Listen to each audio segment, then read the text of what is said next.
Welcome to I Love My HBCU ? The podcast where we express our undeniable love for HBCUs, but where we are also not afraid to address a few tough questions. So, sit back, learn a little, love a lot, and rep your HBCU. Hello, beautiful humans. This is Tosin, host of I Love My HBCU ? More importantly, though, I have the most amazing Charrisse Jackson-Jordan. And she's a Morgan State alum, and I did not know that. Do you see her? Do you see her shirt? She's a Morgan State alum. That's right. That's right. Morgan State, so there I die. Charrisse, how are you doing? I'm amazing. Thank you for asking. So, is it that you... That's not fair. That's not fair. I did not know you went to Morgan State University. And that might be me and not the fact that you have not broadcasted all over the world. So I think it's more me because I hadn't broadcasted Morgan along. I never had an opportunity to really talk about Morgan.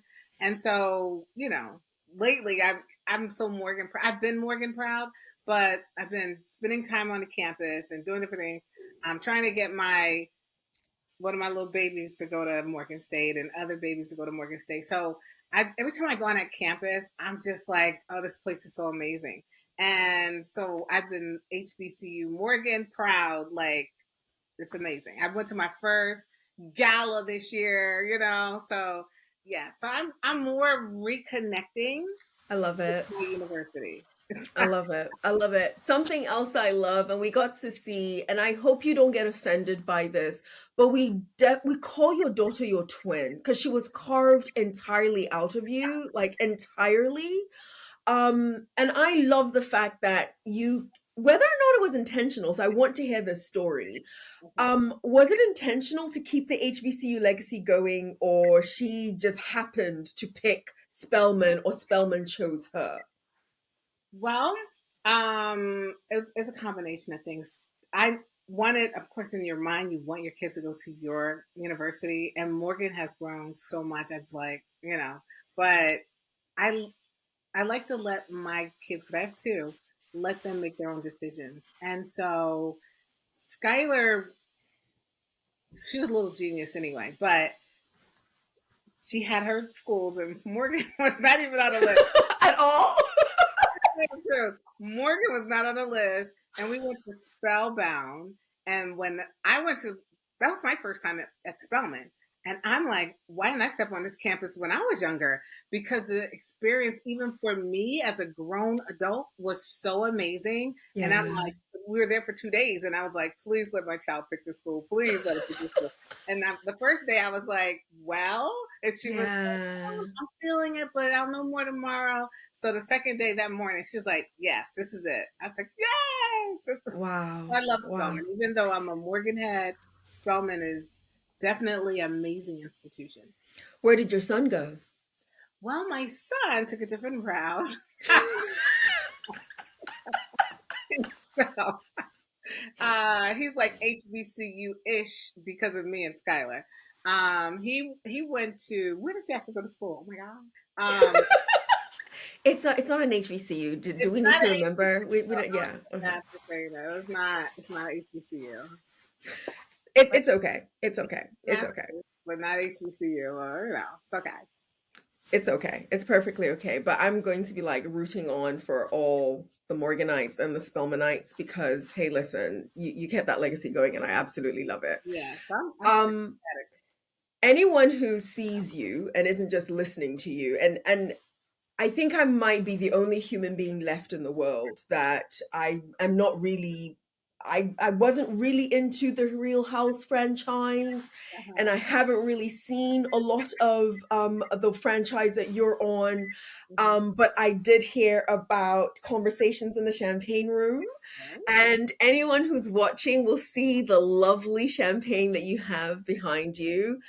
Beyond your love for champagne, what inspired you to start Conversations in the Champagne Room? Well, actually, going back to being on reality TV, My timing with that show, when they approached me, I was going through a transition in my life, not Okay. a good one. And then I went through divorce and all that stuff. So I just wasn't in a good place when I did the show. Um, I was going through a lot of things in my personal life. And the things that I wanted to share, which I thought were amazing, they weren't what they wanted. You know, they Got wanted it. the drama and the this and the that. And I was dealing with real life. And I'm thinking, this is reality TV. Don't you want some real life? You know?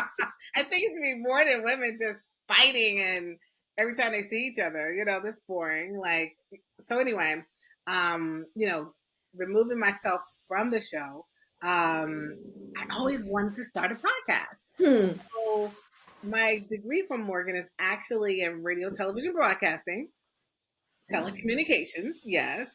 And so I worked in radio for about 5 seconds, and that's all I did with my degree. I went into education, and then from education, I went into selling pharmaceuticals, and from pharmaceuticals, I entered the spectrum of charity, Wow. community service, because I was in a position now to work in the community.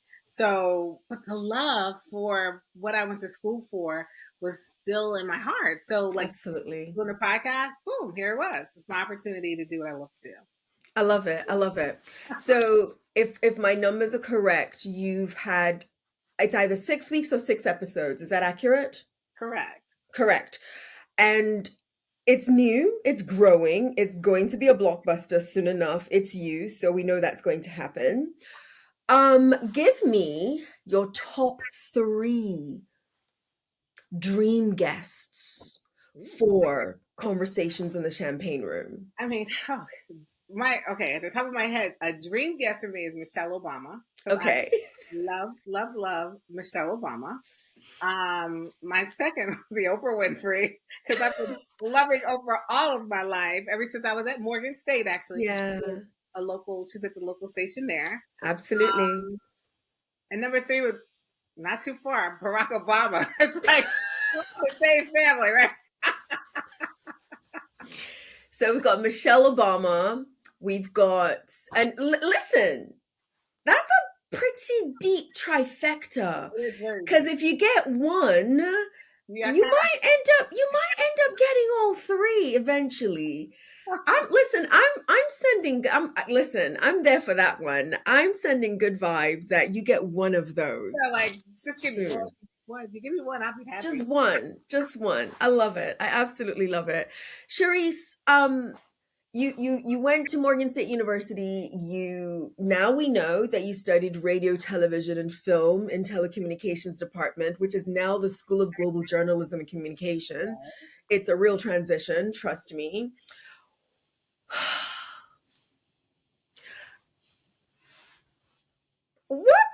What was your most exciting moment? And the reason why I'm doing all this pauses with my face, if I'm going to ask you what the most exciting was, I'm also going to ask you what the not so exciting moment was, just within your major. Because your major, I know this major well. Mm-hmm. And when I heard telecommunications, for example, I used to ask, What are is? they Thank you. Yeah, Thank you. yes. That's why I always say radio, television, broadcasting before I say telecommunication. Because when Absolutely. I say telecommunication, people automatically think of computers and And cables. cable. Right? It's like I was like, that's a dumb name, but okay.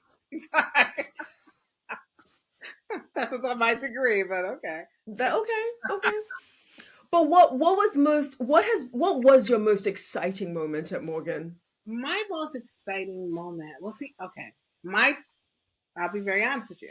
Please. Morgan wasn't initially my choice of where I wanted to go to school.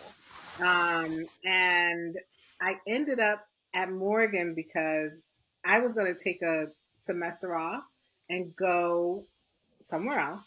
And I didn't tell that to my mom. And Morgan hadn't started yet. And I had already applied to Morgan as well, but I wasn't going to go. So since they were literally starting the next day, we packed my stuff up and went to Baltimore. And I started school there. Unfortunately, I was not ready for school. I was miserable. So that was, I mean, and I miserable to the point that I got sick. I just wasn't ready to be away from home.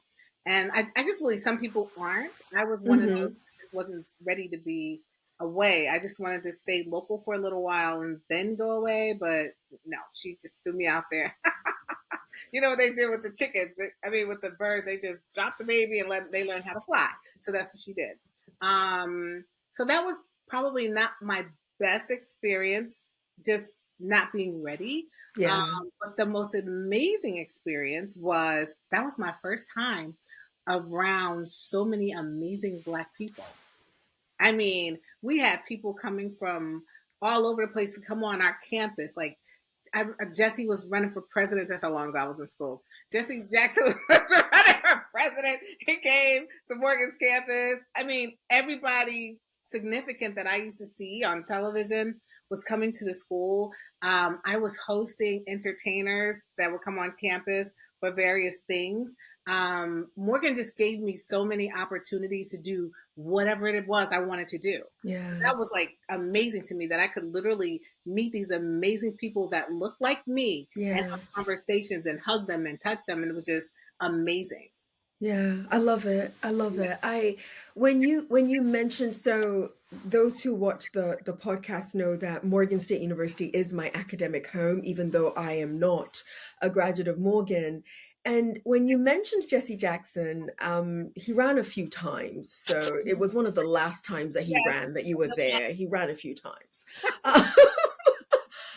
You're right. I look at these black and white pictures, and it is amazing the prominent human beings that have walked the walls of Morgan State University. Mhm. And it's not stuff that, I hate to put it this bluntly, but it's not stuff you would think about Great. when you're just on campus. Like, oh, yeah, we're just there. Like, the students now probably don't know that Jesse Jackson was there. Yes. If I am not mistaken, Martin Luther King stepped foot on Morgan State University's campus at one Yeah. point.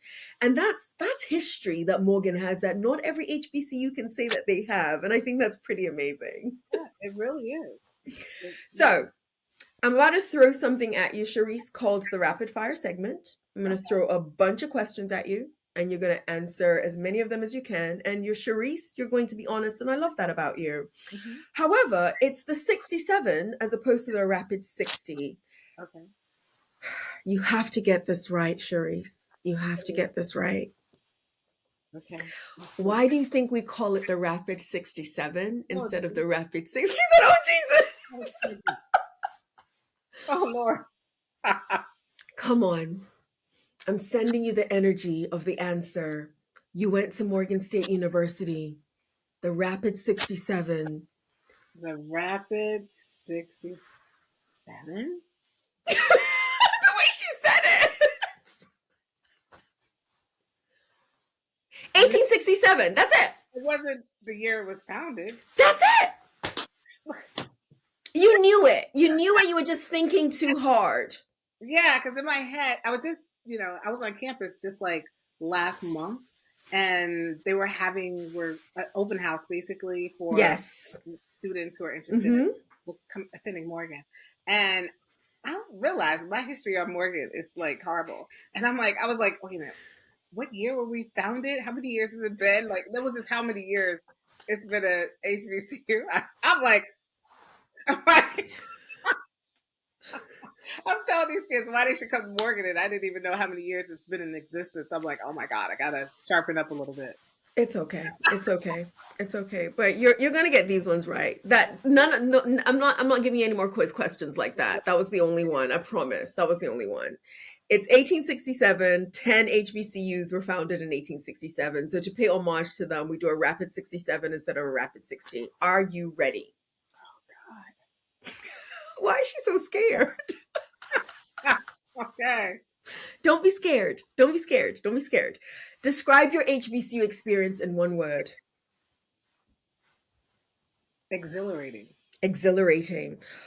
If your time in college was a song, Charrisse, what song would it be? If it was a song, Here and Now. Here and Now. Oh, that's a beautiful song. Hmm. What would you have wanted to tell your college roommate but didn't? Uh, I wish you didn't have other roommates in our room.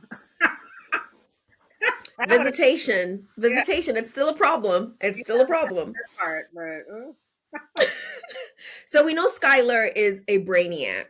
On a scale of 1 through 10, how good of a student were you? oh gosh. Well, it depends on what semester we're talking about. I had some. No, I did pretty well. I would say on a scale of 1 to 10, though. Hmm. Honestly, I was probably about a 7.5.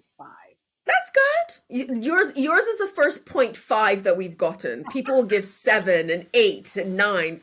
Uh, 7.5. That's an on. See, I said Charrisse is going to be honest. That's an honest answer. I love it. Shout out your favorite professor, if you remember, and what did they teach? oh my gosh, Dr. Hawthorne. She was a speech teacher, and let me tell you, she actually gave me a D my freshman year. Um, and I love her because it was a learning experience that D. Hmm. Um, Hmm. I was an excellent writer. When I was in high school, I took every English class there was. So I used to write these fabulous speeches, and I thought I was the best one in the class, okay, in Yeah. my head. And she could fail me. And I'm like, that was amazing, compared to my peers, So we get through the whole semester, and I'm like, why am I still at this? I can't get away from this D. Yeah. So we had I thought, I don't know. In my mind, I thought she didn't like me because that's what you always think. Oh, she just doesn't like me. Why? I don't know. Why would she not like me? So I had a conversation with her, and she told me basically, oh, your papers are phenomenal, but this is not an English class. It's a speech class. And your speech is horrible. Because I had the New Ah. Jersey accents. And so she gave me an example and she said, say water. What is that? What is that? And I said, water. And she was like, see, that's what I'm talking about. There's no D in water, Charrisse. And so I'm like, she's like, it's water. And she's like, that's what I'm saying, water. And she's like, and then like there was a guy in the class named Milton, and she's like, what is his name? I said Milton, right? And she's like, Ah. no, it's Milton. Milton. So I spent that summer pronunciating all of my words, took a class again, and got a day. I love that story. I love that story. And I've It was funny because I was walking around and that's how I was talking to everyone. I was trying to pronunciate all of the words properly, and everyone was like, what is going on with her? but I got an A. You got an A. You got an A. I never met her, but I've heard so much. And I think it's Lucia or Hawthorne is her first name. I think It so. Yes. I've Everyone has a similar story, and the story is she wasn't an easy professor. She was a hard professor, but you knew she cared about you learning. Like you just knew that. And so it's the name I hear a lot as that have aligned people. That's beautiful. Okay, I ate up all the time, so our time is up. Um, I have to tell you this one. Go ahead, please. Mrs. Bragg. And I have to tell you, Wow, Willie Bragg. she's a marketing, she was a marketing I teacher. might have the first name wrong. Mrs. Bragg. Go ahead. It's not Millie. I can't think of her first name. But anyway, funny. Marketing professor. She was the flyest person on campus. I mean, this woman was so fly. I took her class just because she was so fly. Because Got she an was A in that fly. one too. But because she was such a great professor, even though it wasn't my major, I was so inspired. I said, maybe I might switch to business. She was so amazing. Fast forward, I was married. I'm at a game. My husband used to be a NBA coach. One of the Okay. players, I didn't know at the time. I see Miss Bragg. Ends up being Robin Dixon's mother, who's on the show with me. Oh, And it's wow. like, that's my favorite professor. It's so amazing. But she was the flyest person on campus, period. Wow. Wow. Wow. Everyone It's loved a small world. everyone loved her, Miss Bragg. Yeah, Miss Wow. Hmm. That it is wow. Speaking of, you made the connection, and now I'm curious. There are so many reality shows out there, Father Lord, so many. Lots. Charisse, if you Uh-huh. were to executive produce or create a reality show, and if you already have one in the works and you don't want to spill that secret here, that's fine. I don't. However, she said I don't. Okay, so we can hypothesize then. I love it. Okay. So if you were to think of one that has an HBCU slant to it, Hmm. what would that show be?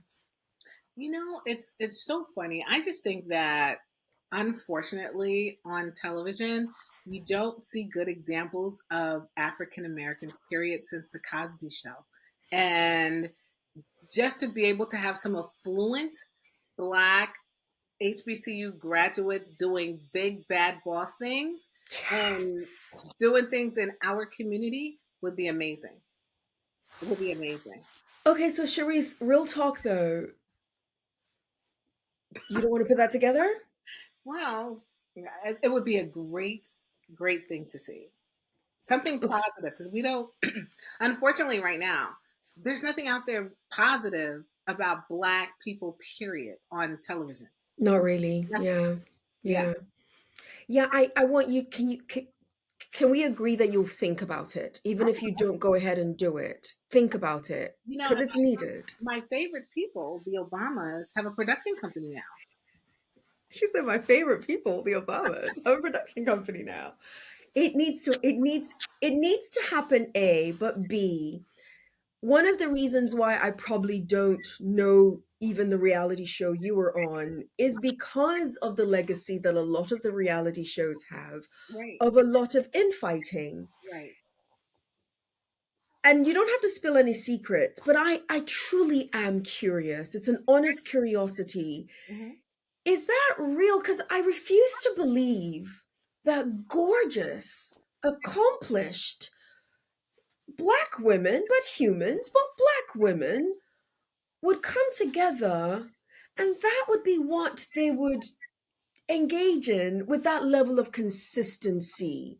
Right. I'm really curious, as somebody who is an insider, is that naturally the case? Or explain to those of us who are so naive. Okay, so what I think, now first of all, let me just tell you, when I came into it, I knew nothing about reality TV. It's not something Yeah.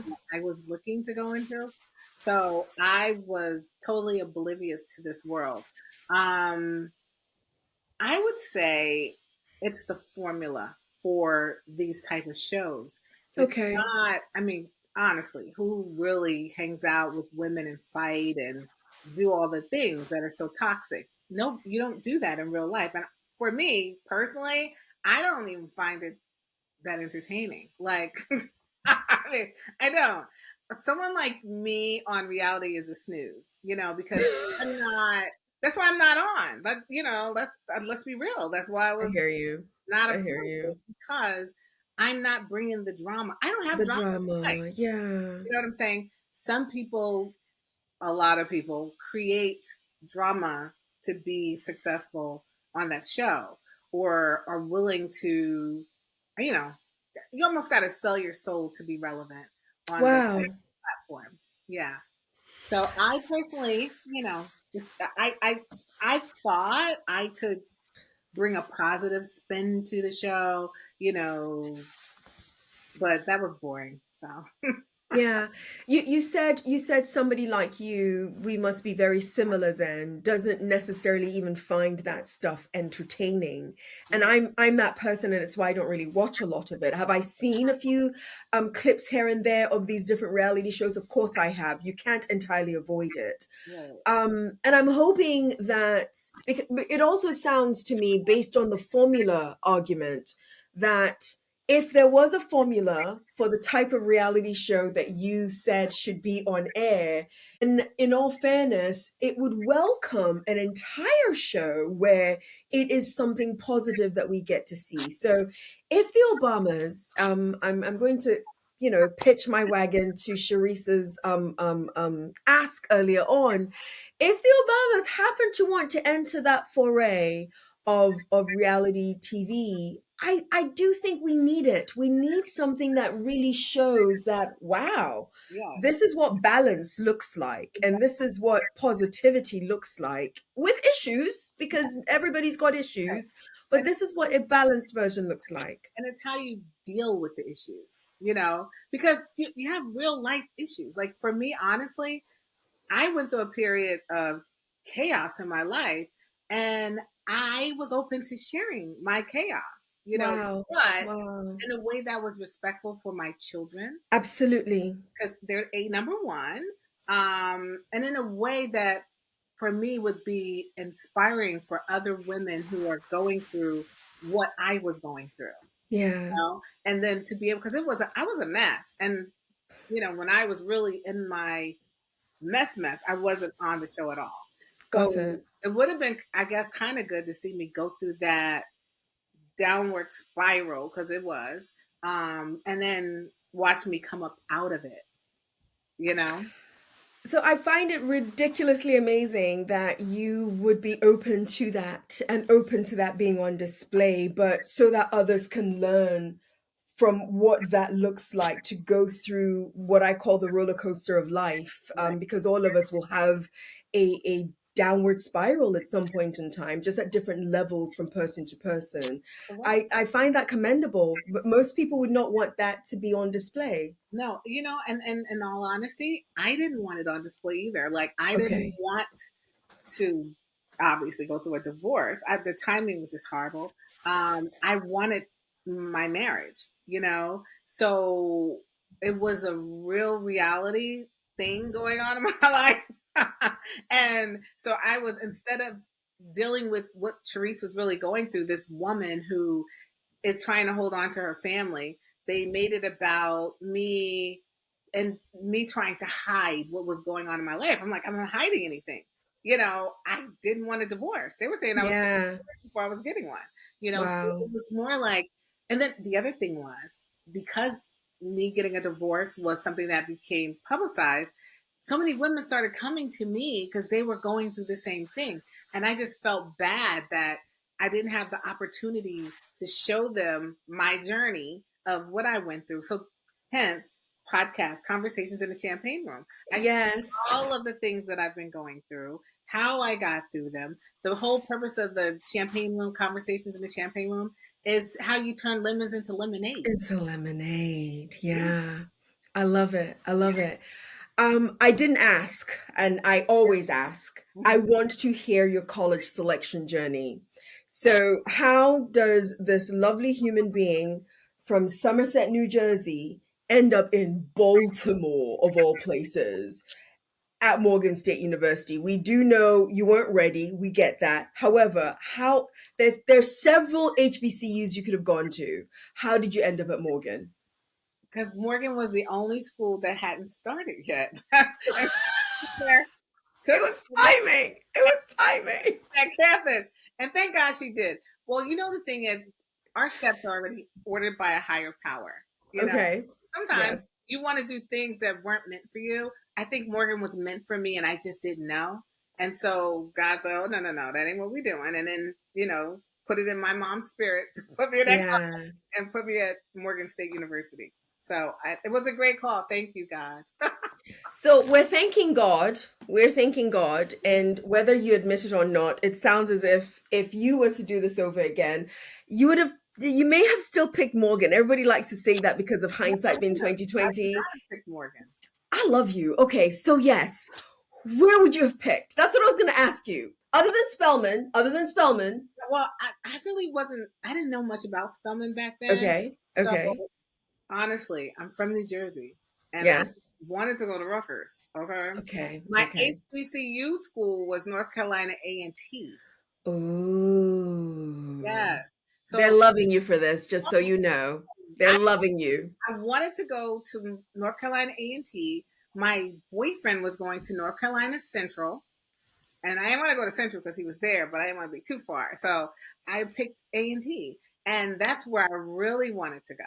And you know, everybody has, like I said, everybody has started. So uh, she couldn't just drop me off in North Carolina. She had to drop me No. in Baltimore. That was closer. That was absolutely closer.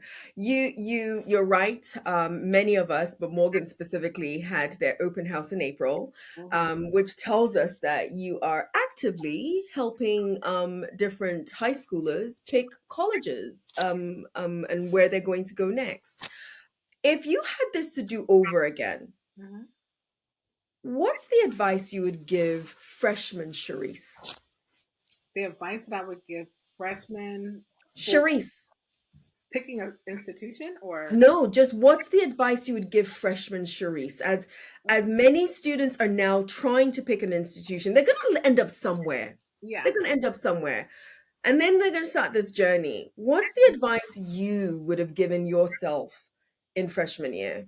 Freshman year, I would have told little Charisse, 18 years old, to start her networking village, you know, identifying people who were already what she was aspiring to be.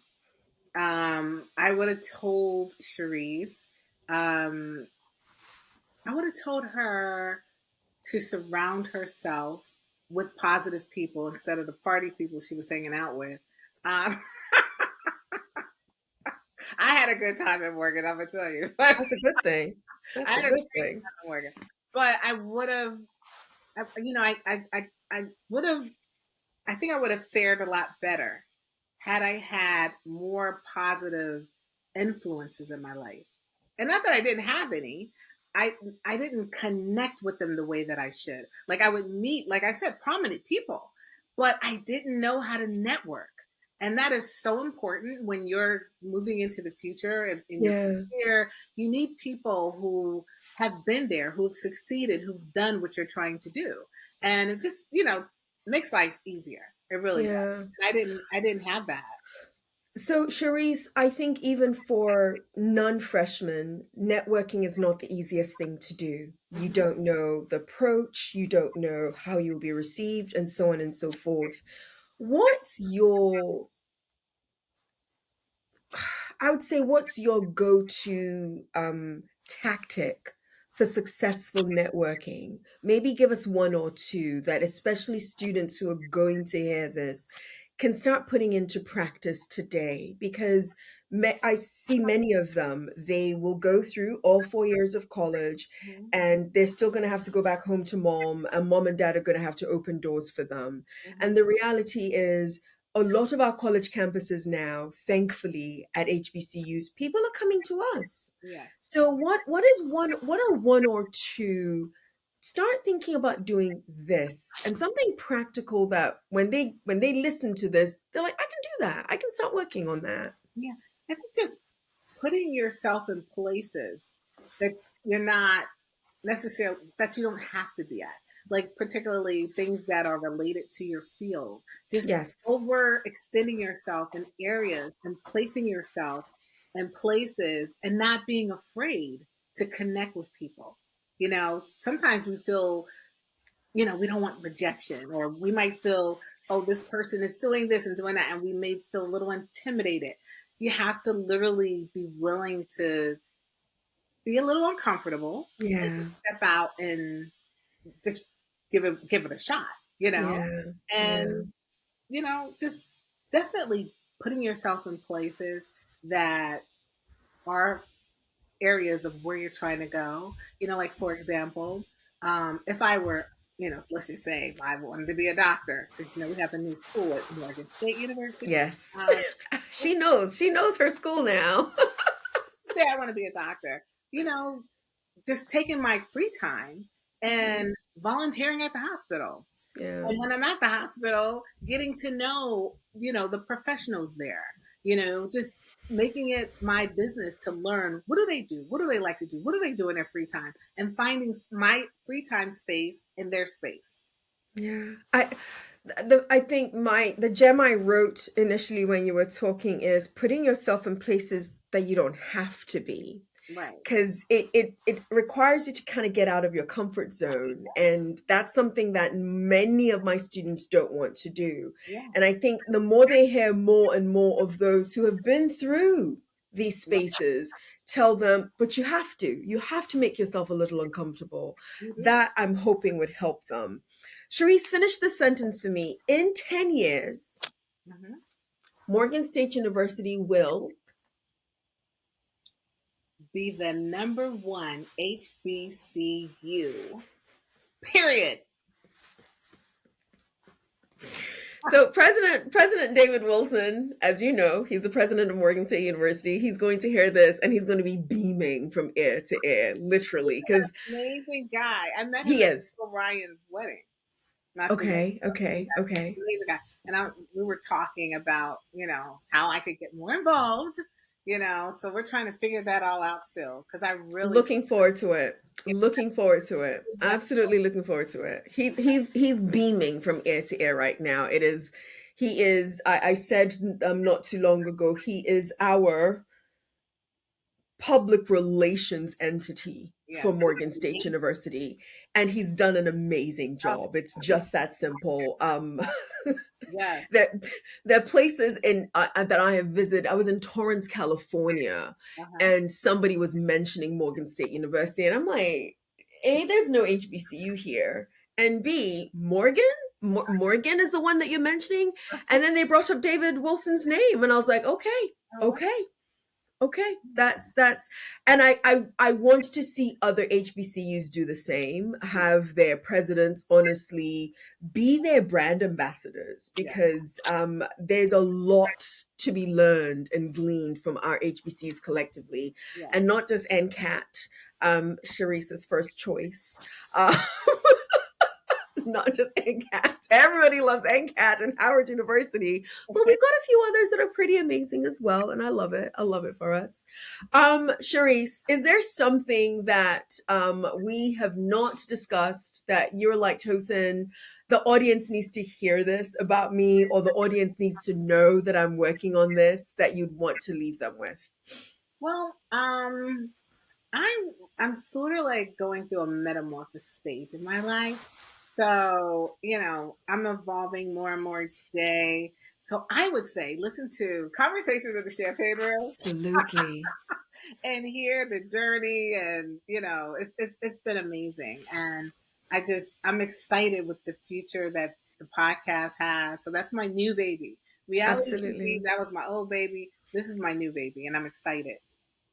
Speaking, and I told myself I wasn't going to do this, but I'm going to, and we started talking about it before we hit record.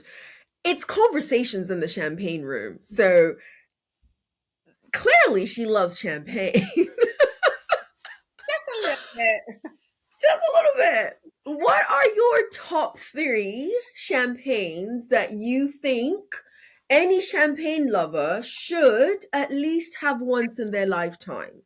And it could be current. It might not necessarily be stuff that it could be past. My apologies. Yeah. So it doesn't necessarily have to be something that you have in your collection now or something that you're drinking now. But give us the top 3.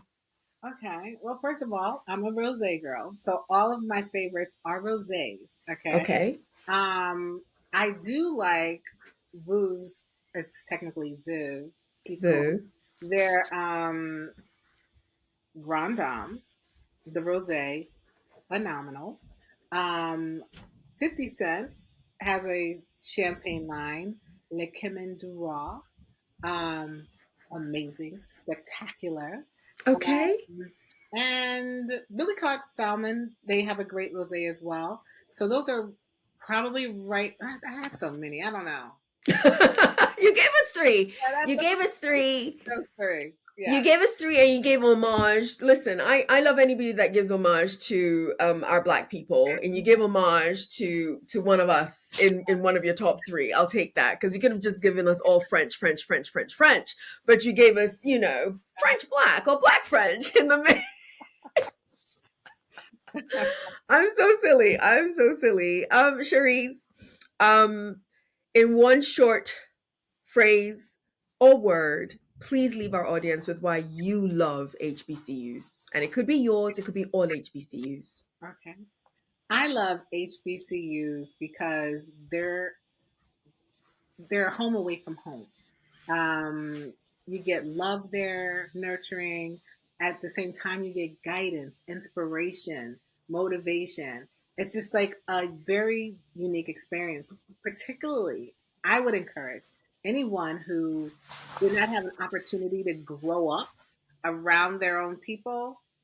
HBCUs are the perfect environment to help you identify with your culture. Because unfortunately, we've lost a lot of our culture, and the HBCU experience is like no experience in the world. I wouldn't even add anything to that because that was absolute perfection. Charrisse Jackson, thank you for being my guest on this episode of I Love My HBCU Having question me. mark. Thank It is impossible for anyone to hear this and not either subscribe or like this episode, not because of me, but because of you. And you. I know they're going to be tuning in because I'm going to be tuning in to watch conversations and listen to conversations in the champagne room. I love it. I absolutely love it. Charrisse, thank you so much. Until next time, yours in HBCU love. Oh, thank you. You've been listening to I Love My HBCU question mark. Let's keep the conversation going as we share our stories and encourage more practical support of HBCUs, whilst of course holding each other accountable. Don't forget to follow and subscribe for the latest episodes. Until next time, love and lift your HBCU.